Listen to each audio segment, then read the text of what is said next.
Number ফির টাকা চাই ঘুষ চাইয়ে দিও শুন মুই নেম্বার থেকে নেম্বার ফির টাকা চাই ঘুষ চাইয়ে দিও মোরে টাকা চাই উইয়ারে টাকা চাই এলা উইয়ার তো বেশ থাকবে নেয় মোক কয় দাদি মুই তোর নাতির বাড়ি মুই না থাকো মুই চলি যাং এলা মুই কি করম কত মুই বুড়ি মানুষ মুই মোর তো দিছে ফাংশন না।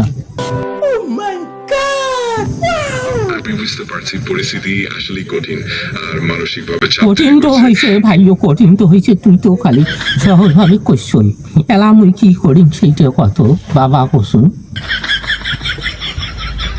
আপনি একদম সঠিক বলেছেন, আমি যতটা পারি সাহায্য করার চেষ্টা করব।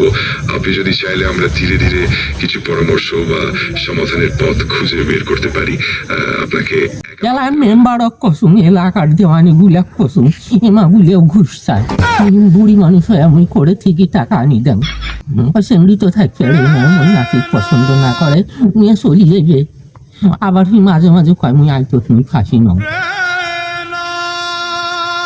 আমি সত্যি আপনার অবস্থাটি অনুভব করতে পারছি আর এই ধরনের পরিস্থিতি খুবই কঠিন ও কষ্টের।